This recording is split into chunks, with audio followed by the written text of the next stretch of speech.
Pioneer by William Hardy. Narrated by William Skye. If you could travel through time to a few years hence, you'd find a stone monument in honour and memory of a brave deed you may shy away from. I didn't much like the way Max, that's the guy who trained me, fastened the broad leather straps over my body. There was a smell of nervous excitement in the air, and Max's hand trembled as he fumbled with the buckles. Thinking back on it, the whole morning had been like that. Nervous and excited. Right after breakfast, Max had given me a good bath and loaded me in the car. I always liked to ride in the car, and this time Max even allowed me to stick my head out the window. He doesn't usually let me do that, but I was too engrossed in the exhilarating rush of air to pay any attention to the change of routine. When we drew up in front of a large brick building, a multitude of strange and peculiar odours assailed my nose, tantalizingly anonymous. Max's big hand caught me before I got halfway through the window. That disgusted me, because I wanted to investigate the funny smells, and I pouted all the way into the building. As the events of the next hour progressed, I got madder and madder. First there was the doctor, poking around in my mouth, stabbing my eyes with a blinding beam of light, and prodding and squeezing my body. It reminded me of the day I came to live with Max, and I was tempted to take a hunk out of this doctor's hand like I did the other one. But Max was there, and that stopped me. I didn't want to see the hurt look that would come to his eyes every time I did something wrong. After the doctor finished, Max led me into a gleaming white room where I was surrounded by a gushing mob of women dressed in white uniforms. Their ohs and ahs, and isn't he beautiful? I'm not beautiful, and I detest the description, put the finishing touch to what had once been a wonderful day. I flopped to the floor, trying to ignore them.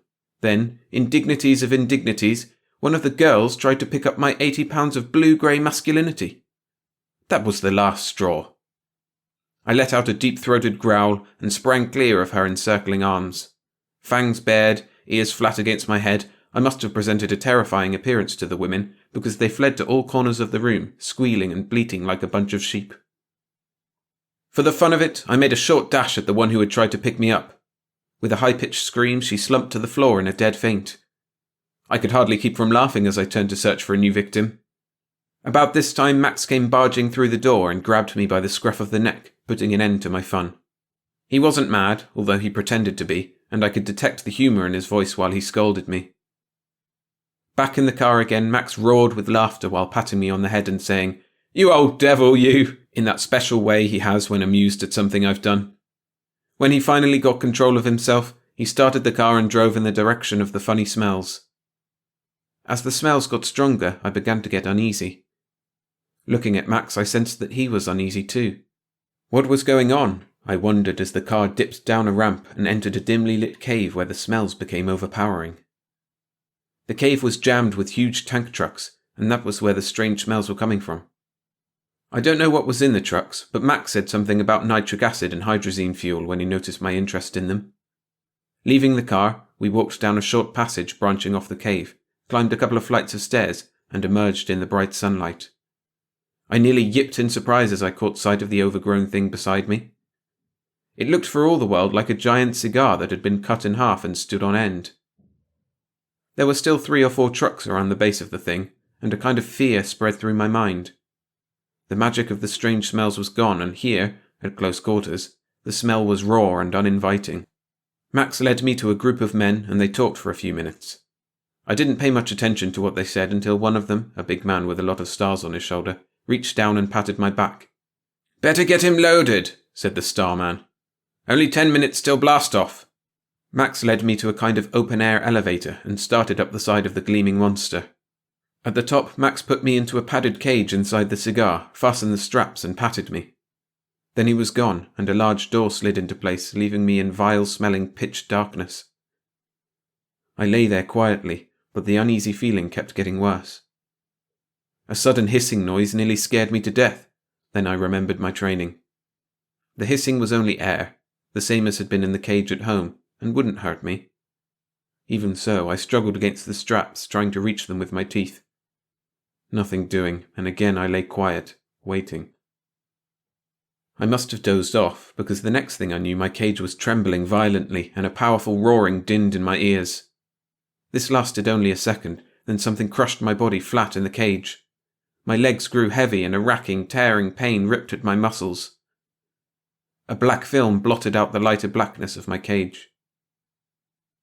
I don't know what happened in the interval, but when I came to, the roar was gone, and my body felt like it was floating in the air. My head felt swollen, and I experienced some difficulty in swallowing.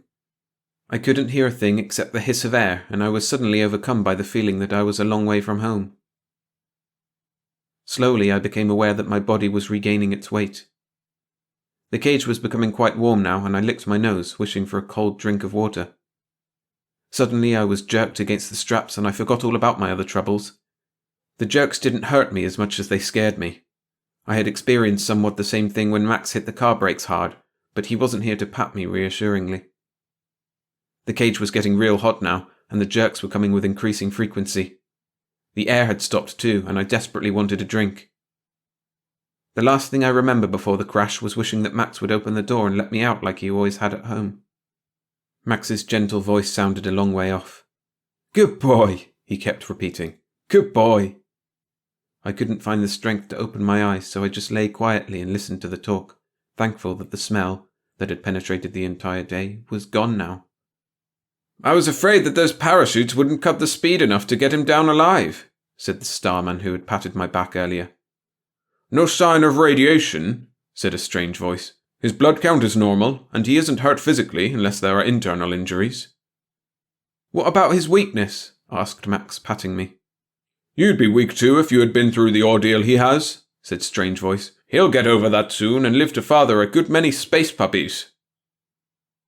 Strange Voice was absolutely right in his forecast, and it's with pardonable fatherly pride that I lead each new family to the great stone monument which reads, "In honor of Rex, a German shepherd dog who pioneered man's first flight into outer space." If you enjoyed the story, please hit the like button to support the channel. And for more science fiction short stories like this one, subscribe to the channel and click the videos on screen now.